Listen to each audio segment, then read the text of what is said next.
आप सबको डॉक्टर रजनी रमन झा सह आचार्य संस्कृत विभाग राजकीय महारानी सुदर्शन कन्या महाविद्यालय बीकानेर का नमस्कार स्वीकार। हमने कल भवामी रूप की सिद्धि की थी और उसमें कुछ जो अभी तक चला आ रहा था, भवति भवता भवंती भवसी भवता भवथा भवामी भवावह भवामह में से भवथा तक जो एक आपको लाइन मिल गई थी। ले भवानी में थोड़ा सा अंतर, भवामी में थोड़ा सा अंतर यह आया कि भवथा में तो भव और थ रह गया, या भवथा में भव और थस रह गया, लेकिन भवामी में भव और मी होने पर भवमी नहीं हुआ, भवामी हो गया। तो भवामी हुआ तो उसके लिए भी हमने ये पढ़ा कि भव जो है वह अदंत अंग है और उसके परे ययादि प्रत्यय है, तो इसलिए भव के अंतिम अ को आ हो जाता है।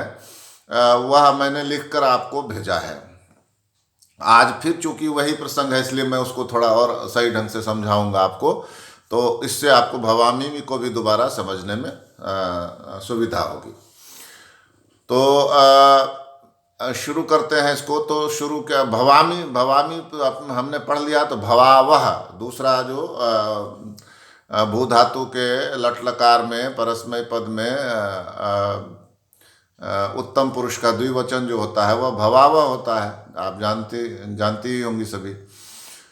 तो भवावह, तो भू धातु से, धातु तो सब में भू ही है, तो भू धातु से कर्ता अर्थ में, कर्ता अर्थ में क्या, वर्तमान काल में। भवामी वर्तमान काल में है, लट लकार में है, तो वर्तमाने लट सूत्र से लट प्रत्यय का योग किया। लट में 3 अक्षर हैं, ल अ और ट। तो अ की उपदेशे जनुनासिक इत से इत संज्ञा होती है। अभी तक याद हो गया होगा आप लोगों को, जहाँ तक मैं समझता हूँ। उपदेशे जनुनासिक इत सूत्र से इत संज्ञा हुई और ट की हलंत्यम सूत्र से इत संज्ञा हुई। अ की इसलिए कि वो अच भी है और अनुनासिक भी है, और अनुनासिक मतलब नाक से उच्चारण होता है उसका अ, और ट जो है वो अंतिम है और हल है, तो हलंत्यम सूत्र से उसकी इत संज्ञा होगी। तो दोनों की इत संज्ञा हो जाती है। इत संज्ञा होने का फल आपको पता ही है, तस्य लोप से उनका लोप हो जाता है।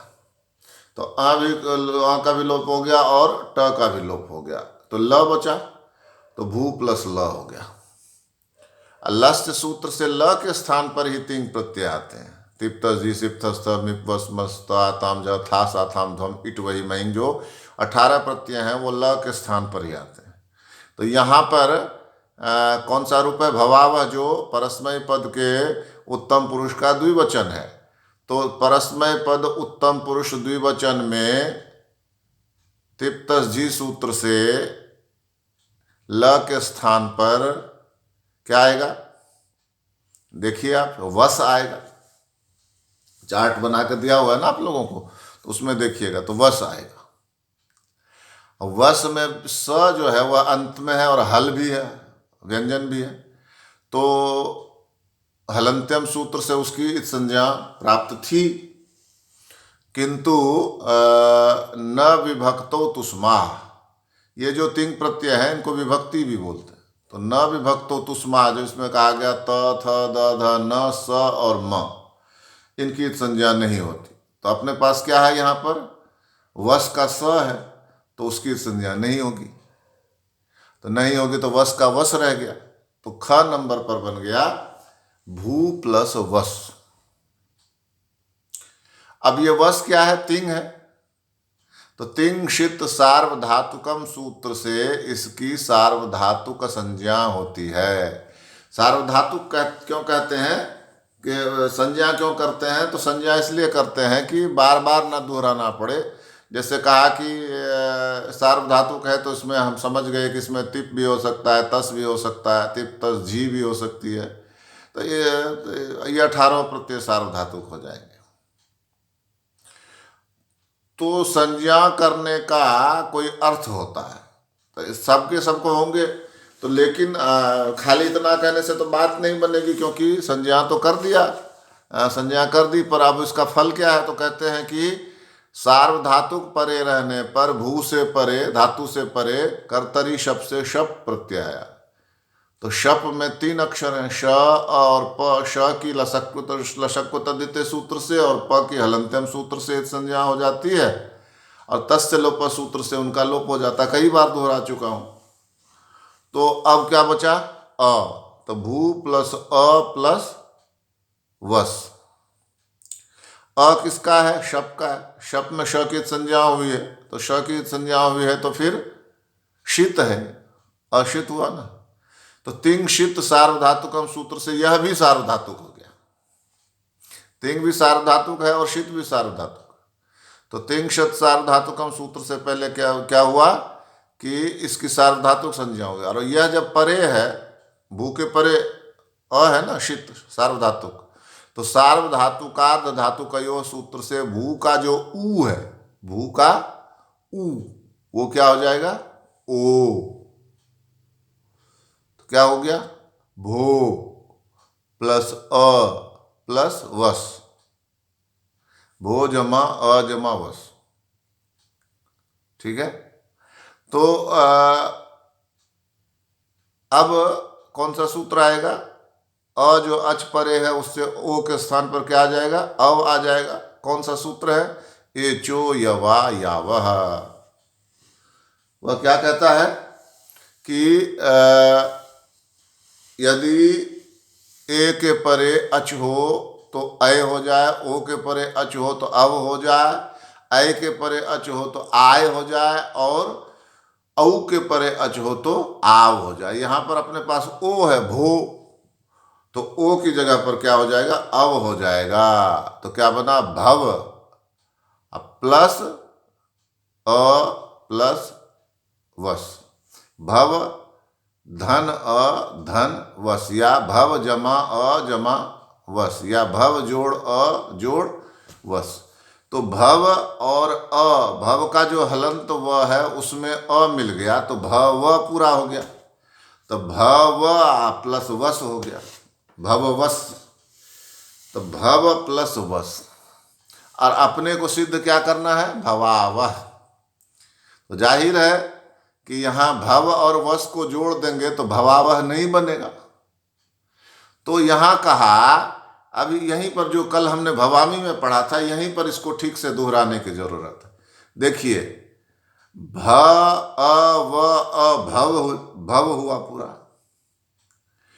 तो भव के अंत में क्या हुआ? अ। तो भव के अंत में अ हुआ तो क्या हुआ? यह अदंत हो गया। अ जिसके अंत में होता है उसको अदंत कहते हैं, आ जिसके अंत में होता है उसको आदंत कहते हैं, ई जिसके अंत में होता है उसको ईदंत कहते हैं, ई जिसके अंत में हो उसको ईदंत कहेंगे। इसी तरह से उदंत, ऊदंत, हृदंत, इस तरह से होता है। तो भव क्या हो गया? इसके अंत में अ है तो यह अदंत हो गया। और साथ ही साथ ये अंग है। अंग किसको कहते हैं? जिसमें प्रत्यय जुड़ता है उसको अंग कहते हैं। तो भव में वस प्रत्यय जुड़ रहा है ना, तो क्या हुआ? ये अंग हो गए। तो यानी भव कुल मिलाकर क्या हुआ? अदंत अंग। अदंत क्यों? क्योंकि भव के अंत में अ है। और अंग क्यों? क्योंकि भव में वस जुड़ रहा है। ठीक है, तो अदंत अंग और वस हो गया। अब इस कारण से क्या होगा? हाँ, अभी नहीं, अब इसके आगे भव अदंत अंग है ना, इसके आगे वस है। वस में 3 अक्षर हैं, ध्यान करिए, व अ और स, यही है। तो पहले, सबसे पहले कौन है? आदि में कौन है? व है।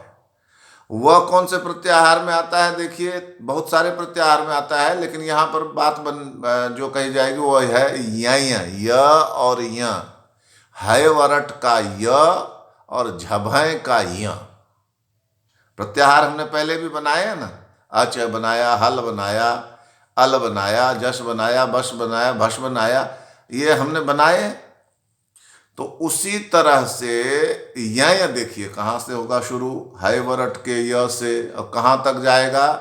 झभय के य तक। तो क्या हुआ? य व र। ल, यमंगणन, झ भ, कितने आते हैं यहीं? कौन कौन से? फिर से देखते हैं। य, व, र, ल, ज, य, म, ङ, न, न, झ, भ, इतने अक्षर। 3 3 6 3 9 2 11। तो इसमें आप देखिए व आ रहा है, य व, तो यय हो गया, व यय हुआ।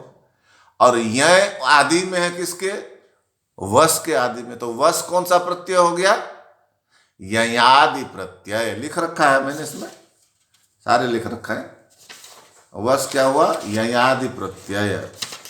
ये यहां लिख रखा है अंदर, इसके परे ययादि प्रत्यय वस है। जब हम सूत्र की सिद्धि लिखेंगे या शब्द रूप सिद्ध करेंगे, तब ये बातें ऐसे नहीं बतानी है अपने को, समय बहुत लगेगा उसमें। कि वस के आदि में व है, व यय प्रत्याहार में आता है, इसलिए चूंकि यह आदि में है तो यय आदि में है, इसलिए वस ययादि प्रत्यय हुआ। इतना कहने से समय बहुत चला जाएगा, परीक्षा में इसकी अपेक्षा नहीं है। ये तो मैं आपको समझाने के लिए बता रहा हूं कि कैसे हुआ ययादि। तो वस ययादि हो गया। तो सूत्र कहता है कि यदि अदंत अंग के परे ययादि प्रत्यय हो, अब मिला लीजिए, भव अदंत अंग है, ये हमने पढ़ लिया, और इसके परे ययादि प्रत्यय वस है, यह भी हमने पढ़ लिया। तो कहता है सूत्र कहता है कि भव के भव अतो दीर्घो यही सूत्र और अलो अंत्यस्य सूत्र, दो सूत्र मिलकर भव के अंतिम अ को, भ अ व अ भव है ना, तो उसके अंत में अ हुआ, तो इसके अंतिम अ का अलो अतो दीर्घो यही और अलो अंत्यस्य सूत्र से दीर्घ आ हो जाता है।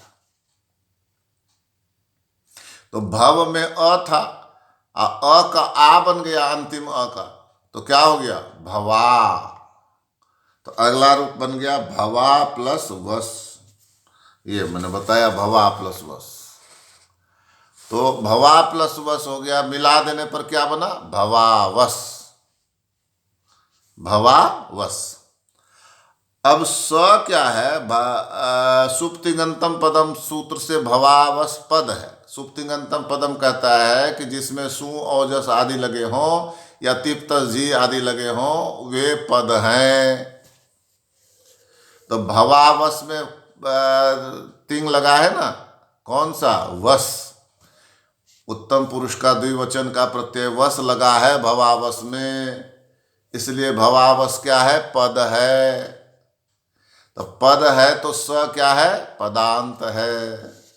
भवावस के अंत में स ही है ना, तो भव यदि पद है तो पद के अंत में जो आएगा वह क्या कहलाएगा? पदांत कहलाएगा। तो भवावस का स क्या हो गया? पदांत हो गया, हुआ ना। तो पदांत स का पहले र होता है और फिर उसका विसर्ग होता है, इसको रुत्व विसर्ग कहते हैं, रुत्व विसर्ग। तो वह अपने को लिखना नहीं अलग से, केवल लिखना है कि पदांत स का रुत्व विसर्ग होकर, तो पहले रू हुआ फिर विसर्ग हो गया, तो स विसर्ग में बदल गया, तो क्या बना? भवावस का स र में बदला, र फिर विसर्ग में बदल गया, तो क्या बना? भवावह। भवावह। और यही रूप अपने को सिद्ध करना था। भवावह सिद्ध हो गया, हो गया कि नहीं?